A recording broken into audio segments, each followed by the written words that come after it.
Clive Mukundu, celebrating 50 years of life and 32 years of making music.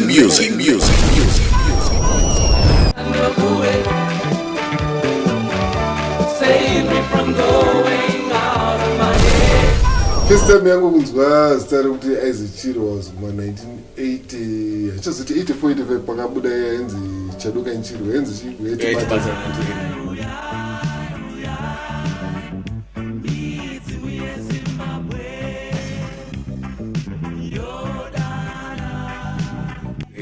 in 1984. Okay. Was time in under reggae zvekuti dunhu atofara kuti Zimbabwe tane band inoita reggae. But before that one, in my play for a band against Heart, Mind and Creation was the first band in Zimbabwe to Heart, Mind and Creation. Oh, was it the first band to play reggae music? To record reggae, no. Serious? Yeah, the first band to play reggae was Pied Pipers. Of course, they recorded in the 70s. Yeah, and the Sound of Africa. The Sound of Africa, they good repeat. Yeah, I'm sure 77, 78. Oh, Nana Gideon Nekani. Exactly. They were the first band to record music, reggae. But in Zimbabwe, after independence, it was us. Together song against jam music, the Heart, Mind and Creation. Okay, you got repeat. 1980, exactly 1980. 1980, yeah. Okay, I didn't know that. I shade the Park Street, building a chance. Yeah. We were the very first one to record reggae. Then when Bob Marley came in 1980 for independence, that song in 1980 Murufaro Van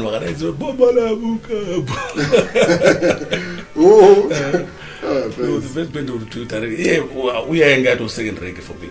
Oh, okay, I didn't know. I'm doing it the first time. The second time Takazo sang in 1993 Blawayo.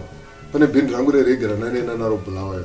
But Tanzania was one of the Maka meaning Gwenya brothers, I mean my videos, I made a record Cameroons. Made a video Utandu.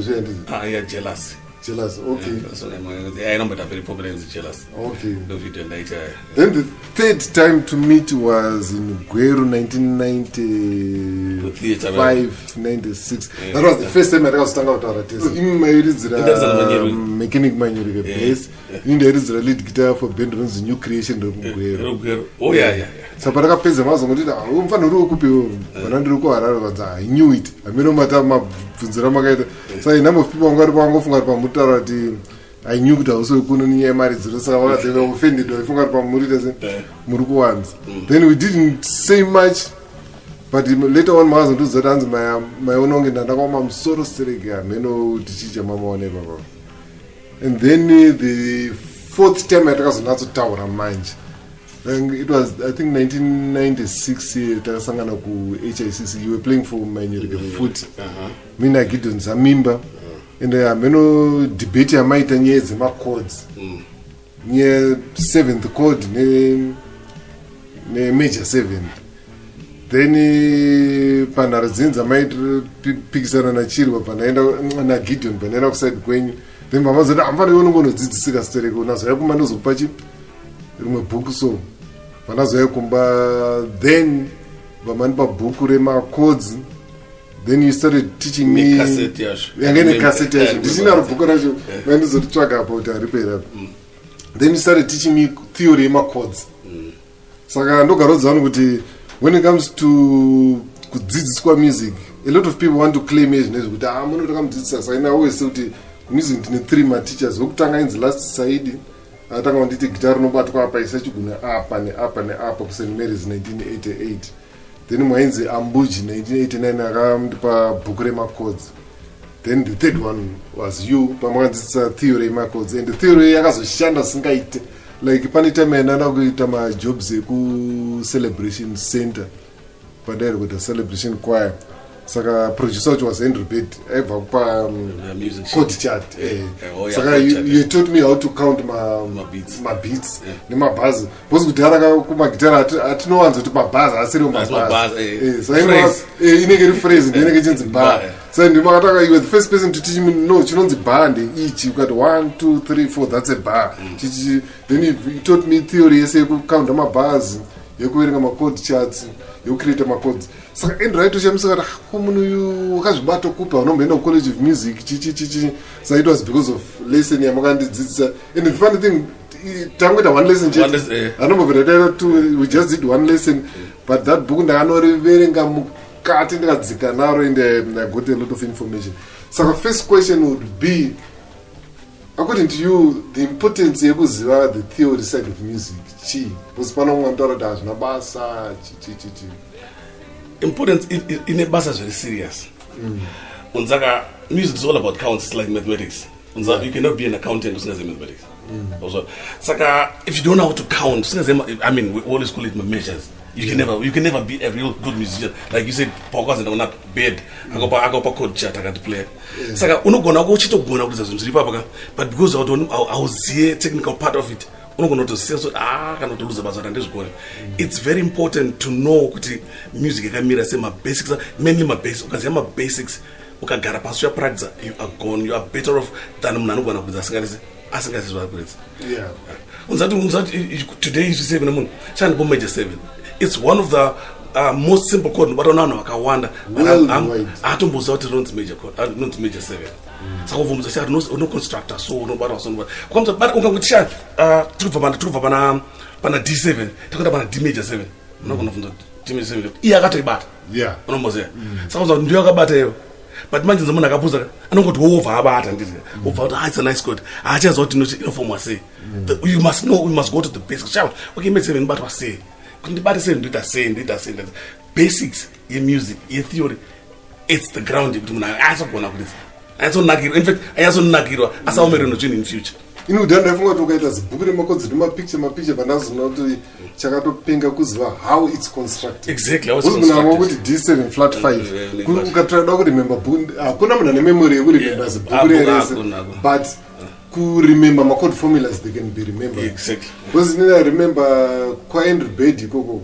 pane artist mukuru akamboita collab yaiproducwa naAndrew Bird artist mukuru ane mbiri akatengadzimba nemusic but akasvika kubva asikupiwa futi code chart vatanga kuridza mamacodes asiri wanzi no ndikuda macodes arapa vanziko ndikaita relative yazvanzi aiwa asoda relative ndikuda saka Andrew Bird chainesa manje ndichekuti kuribata pagitari itimes anenge asangana kugone bosses a keyboard player but nzeve yakanaka izoti ndikuda D7 flat 9 ukabata isiri anokuzoti haisiriwo ukadaro uri producer vanhu vakawanda havazivi kuti kuproducer it's not actually about playing it's about hearing the right things guitar out of tune is now kugara pamatasi it's madrums haasi pabeat that's being a producer ukaridza it's an added advantage and you don't have to play all instruments there's this one young son once just Sale. There are many other guys like that. We're CHIRWA. I'm not going to guitar or keyboard, just like a guitar. Exactly. It's understanding. No, no, it's a very good ear of becoming a producer. Guitar out of tune or now garage, and then you're just a musician as a producer. Because when I go and I guitar producer. Yeah. It's a keyboard. So what's the difference between an engineer and a producer? An engineer is more like a sound graver. You know the software, you know how to grab the sound, put it there, maybe line it. But what you do with that afterwards, that's production. Yes, making sure things are, which frequencies go where and why. That's what, okay, my high frequencies, my mid frequencies, my low frequencies, how do I get them? Where do I place them? Like bass, bass and drum are low frequencies. Yeah. So you have to understand those kind of things. Which are the high frequencies? Where do they go? How do I place them? What plugins do I use for these things? That's more like a production. But the main part of production is Nzeve. Yeah. Yes, what? Yeah, a song. Not only with Zaga or Ngosanda. Don't what? Is this song going to go anywhere? When was it? The interval production, Papa. You were known as somebody who was not singing mukana.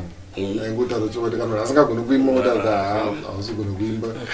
Vamwe vafunga kuti vakatukwa, vamwe vafunga kuti ndara nerafu, but you were always frank. Zvoti music industry vanhu vaizikanwa nekutaura chokwadi.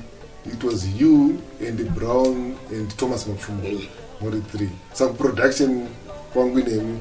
And you always mangoza munhu chokwadi kuti indoverenga siri mabhuku sepsychology. Psychology kune inonzi the Dunning-Kruger effect yekuti hanzi munhu asingagoni uya chinoita kuti asagoni ichocho chika ndochinoita kuti asaone udofu hwake saka ifanira kuti a lot of people vasingagoni vane rimwe ziconfidence kuti anogona kusvika aine ziconfidence rakasangana nearrogance iri serious but with you vaibva vasikozorodzoonza aiwa no uri kumhanya. So what is the importance yekudza munhu chokwadi music production? First of all, une reputation to protect. Like you're one of the biggest names right now, playing in production. So if you just go on and record, you're actually tarnishing your image, not because people are going to say,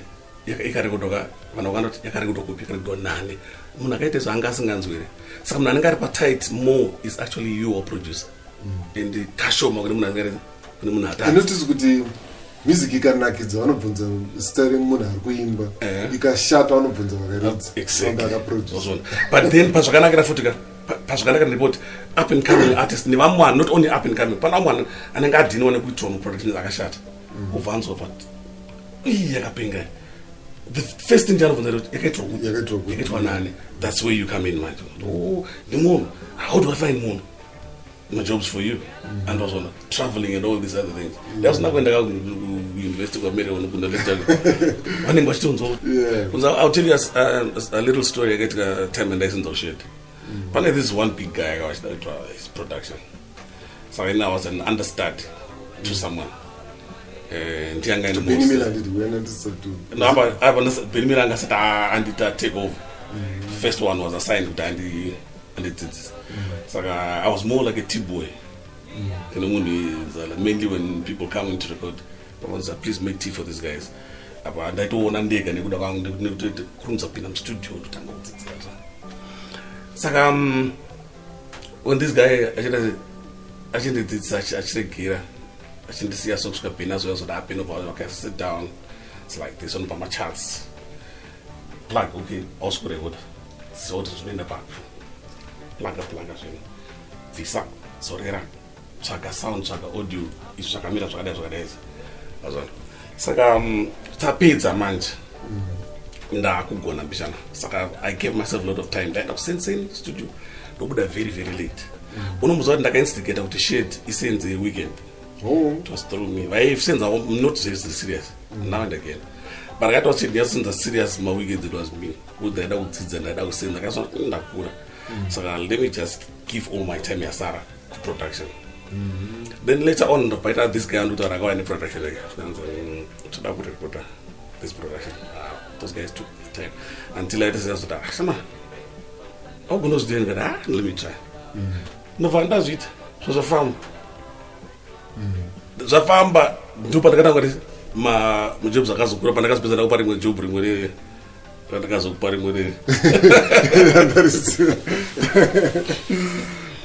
So I was out to be humble. Yeah, it's true. Yeah. You with the tip, I'm sorry. A lot of my producers, my engineers worldwide, usually one of the standard that way. Kumbira unongosogamuso pana nonzi pensado is very popular worldwide so yandaranza aita kuti aranga ngoti mobika tea kuti sese sakanzi vaishana nongoskatomuzodi was busy understanding achinatora ma notes hanzi pakazongonzi rimwe day nditoro rough mix yesong ndudzoka mai manje hanzi pakangopiwa kamukana hanzi rough mix yacho vaishanda to the maximum pakasouya pakasopiwa kuti tena mixes kwenzi ai inana kuti ngoita rough mix kwenzi this is perfect, there's no need yekutomboita another mix baita release yakadaro so ndokwana kwaita mukana unzi humility is very important saka ndo zvinovhera kumabasic ndo zvakaita basic futi of life unza ukangoita munhu ari humble soka vanhu vanokundoti kuenda pamusoro anokusenza anogona seri kumuseso. I don't even remember this incident akamboita ku-conference center kanga function futi vafana wapedza kudza vafana vakusudza it was not once. The number of times that ndikapedza kuridza vanhu vobva vandibika sere because time yekugospel music wamusina maguitarist vanga variko vangasikagoni. Let's be honest. Okay, during your time yeka mwamunhu aende kondakitara ainzi ari kumchinda akazinda South Africa Ray Marshall. Exactly. Exactly. What are that right guy? Gospel, that one day it's say. But Patakam but they will punch him to die to the Exactly. Because they have my manditi ku indo what is the guitar songs chuma.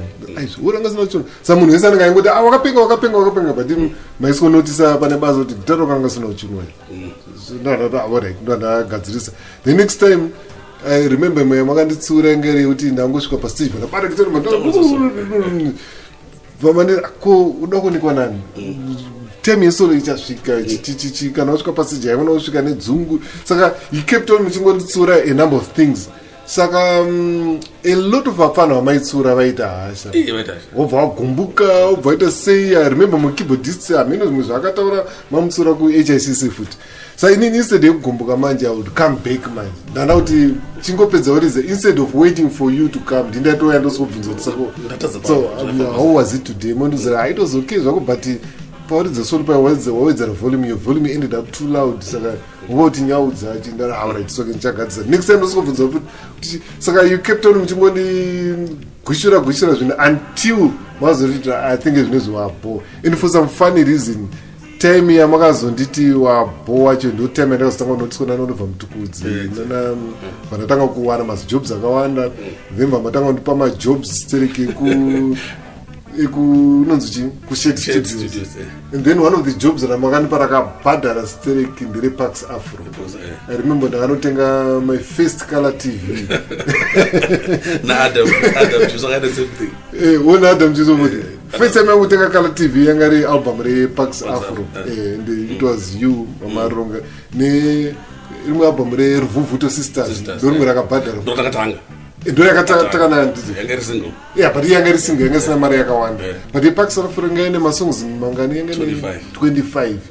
Do you have a marriage? She knew that color TV. Remember, by what I said, was in the Sanagono charger, you were a good pump charger. And the one thing Jamama Penga Manja. Mamini transparency and very strange. And it was my first time to see such level of transparency. Metoram muna badra marani ngaka garab. Maseshi misins aka garab. What the guys ndapi wa Maria kat marriage the ish. By eswa. And the mamska to fiti akawanda for everybody. Mango split kan tantri for yango split by. Between four Gideon yako money yako mwanyo watenyo shanda nice thing. The Mike Minister Mike. Yakwe square pasina kana. I remember me papa interprets what on pamara ndara ko ngada. Yeah, mamskade magara not even once magara a number of times that I'm so up mareko. Terrible. So that level of transparency is a lot of things. Then one other thing that you taught me manje engering professionalism. I remember Mchindu Zoti the number of people are not going to watch Kunda, but they are beaten up professionalism. Exactly. When it's a time, it's discipline. Discipline, yeah. Because you make a very big lecture, not once, not twice, a number of times, restoring your discipline. And there was a time you would take my advice. You are the only person in Karango shares for my advice. And what can you say about your professionalism? Because right now, my studios took a reason to complain about the session. Pamela Fanotana 10, producers, na 2 p.m. studio. Pamela was Haravan Hobo, Maruta Manji, Maruta say, do one's Gama complaints Hobo in professionalism. On that part, thanks to my mentors, Michael Lanas, na Poikimo, Jethro Shash. Pangawas and a no nonsense man. Oh, Jethro Shash, professionalism. Angar no nonsense man. Okay, for example, Nana Jethro, Nana Jethro, and Teta covers. For cover, those days Angar my final. Saka Kusinaga internet, Ushaga my lyrics. Saka you're given time, you can use my lyrics, squad bits. Then and also been doing guitar, drum, wait as well. Jethro I go to maybe he's occupied somewhere because Angar been late, like he manage. Maybe you'll be looking for job somewhere. Also you are late. So Jethro to I go to guys could the nimiga at the same level and it's good data. I don't know. I used to go to at the same level. And not only Ninga, I go to the builders guys at the same level. Because the nimiga ndikuona kuti andogona kuita nemi munogona kuita zvakanaka but ati musazofamba akafunga kuti pasemile asingabost munhu achiti guys you've got a lot to do kandati wati practice kandati 99 kandati 10 anenge asipo guys saka those days vanhu vaidza vanyezogona kuti anga varashoma saka they would keep you but the way to discipline you was like ukanonoka kuuya ubatira mari kutambira less kunzi why should we give you mari yakafanana nehour wanonoka kuuya asi what is your choice kanzi wena 7 shokutanga na 9 wena 8 haunodyirwa mari but watanga kuza show na 9 okay yeah the discipline the guys to backstage na 7 we are there at 7 o'clock tikatopfeka white uya wakapfeka usatosvika pastage wakapfeka red oenda pastage wakapfeka white you'll be fine wakapfeka red takuzopfeka wakapfeka white understand saka discipline kuita discipline ndo one of the core part yekuti uwane mabasa unombozera kuti if you look right now in the world vari kuita music look at the Beatles average musician none of those guys are very average but because they were disciplined vanhu vaizogona kuridza zviri serious they never even made it both for international nemuno I don't want to mention them muno mune guitarist anga ari serious kuti the other time ndakamboridza naye akatakwa zviri serious this guy was very good tairidza hotel California saka lead here aitora note for note zvekuita unge one of the best solos in that saka tikuridza song and it was one of our songs best songs but tikuridza Queen's Garden time this guy angatakwa muzachibuda maruti the whole band was worried taitata mistakes nekumutyira kuti achadona but when the solo came shamarika takashoka unza akaridza solo akadhakwa unza zvaita unga mena ari kumudzira solo but akadhakwa this guy anazogona kuridza but discipline manje dai anga ne discipline that guy could have gone somewhere maybe to the South Africa akafa zvake to the South Africa saka discipline ndo inoita kuti uwane basa rakawanda andionogona kuza kuita zviri serious no I don't worry handisi kukupraise ndakatombotaura kuti remember time akambokuudza kuti udaenda college ndikati uchapedzera uchadzidzisa usati wapedza kudzidza azvina kuitika saka that was all because of discipline ndakosa discipline ungosongwa nebasa iro wainge unodzidza ubvonza hamsiyeso but because wange wadisciplined uchigona kuridza saka pakaita discipline ukagona kuridza majobs chavo that's why you always flying uchinodzidza kwamene usina discipline you would never get that chance discipline ndo the main thing unogona kuridza gara paitya maicebox unza vanhu vachaita usonzinawa guys kunetska because inonzi kanzi zibhera kushanda danda riripo than shasha isipi South Africa that's why Zimbabweans are making it kubora nekumusic I don't know ansanda zvikuitnesa anzi vanodhakwa stereo not vese of course saka mazimbabweans aiwana chance kuzondoredza because anenge haasi kumba ada kumeka mari ada kumeka name saka anenge aripo akadaidzwa usvika uridza oenda oita sanga manje vaya vanenge tindiri kumba wazona uda kudhakwa unzazvo saka kudhakwa people tell me kudhakwa akawanda dhakwa usibebi ini chasaka lechoti ausadhakwa before ukada kudhakwa after but ndo encourage kuti usatodhakwa zvachose ungoregera zvako zvekudhakwa siyana nazvo zvidzakitira rako zvakafanira basa studio muno chama this is your office uyu president muno ndiwatoniitfaite muno saka ndikasvika muno uyo president wakadhakwa zvinofamba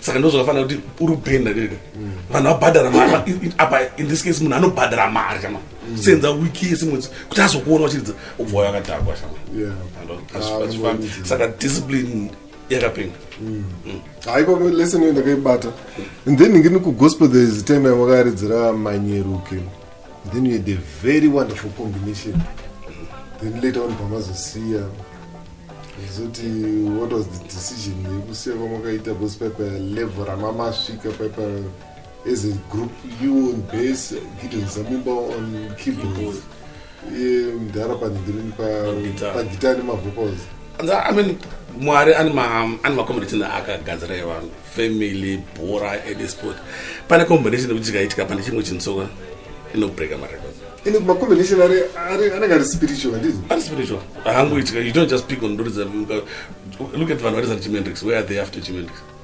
0 Andozana. ndi yakutora doita nevamwe zvikatadza vakatotry zvikaramba band of gypsies When I look at Phil Lynott Nathan Lees hanza Gary Moore akamboti ari ega mwari akagadzira that combination saka pati zvinoita kuti imamuzvona unongoti atakapenga tanongana tagadzira moridze mozoti aiwa uyu ngaabudi kana kuti ngaende hazvimake sense. Look at the Commodores vachiti zina Lionel Richie, one of the best band. Lionel Richie leaves, the Commodores is gone.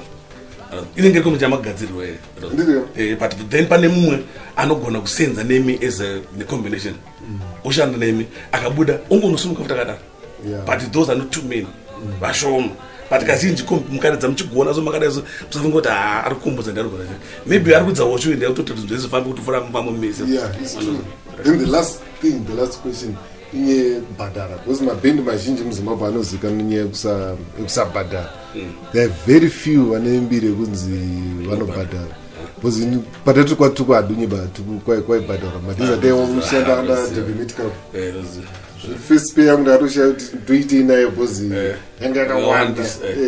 Then uyairidza kutara kwachimbetu ari kudza kuti nasule ndakaita naye chat a few days ago aita kuti hanzi pandakapiwa first pay ndakatobvunza kuti ndiri kugovana naye ndaida kubvunza kuti what's the importance yekugona kubhadhara vanhu, that motivation yekupa vanhu mari svinu chandingofira kuti ini kwandiri munhu akaita basa I think people deserve chinhu chaashandira. The main thing not chaashandira but an agreement. Get agreement. I mean if you noticed pisa patashanda ndingasana mboudza munhu ndingomari yake ngoti I need to sell to charge and kana charge I'll show you to my papers in the eye. Well I know to know ndatachirwa 50 pack and vanhu vazhinji vanoita 50 pack just kuti nari worth $1,000 saka kupa munhu mari yake zvakashanda anobvaziya his worth next time kana akuuya olese ane rimwe basa iwe ukazoshanda kuya anomeka sure kuti akanzara auya kwauri uzanza kuti ndichabhata even usina mari kushaka na mari but out way this last time just before pakachinja government ndandakudaita a regroup paxaf spoke to all the guys kusara kwamai minded they said yes mdara and just the weekend takdaunta maresa ndifukata government ifachinja the guys vakabvuma kuti tiite regroup pasina kana central ngatavawiza kuti ripo uzaiza kuti paiza kuti kana yakuzouya twiwana yakadaro saka munhu kupiwa mari yake zvaashandira I think there's nothing so forever kuchira kuti munhu ashanda auya panapa 20 hours omba mari 18 hours or 12 hours hazvimake sense kana asikagona kusha mari mari yake but this is the last time maybe because of ABCDEFG uziva parofana kugadzirisa saka ukasadaro watomuura futi munhu ikana chimudzara kushanda iwe if you don't change apa napa I don't see you again. Then next time mdaidza kuti ukaona semusha usati wachinja I'm going to give you one more time ukasauya wapera because if you don't give one chances mwari anenge achibofu machanzi ndo vakakupaka saka vanenge vada kuona kuti uri kuenda nazvo kupi saka I think munhu angapiwe zvaanokodzera sati chivhara chingonditewa happy birthday musechuze ndikutena 50 aiwa zviimbire songe kuti happy birthday to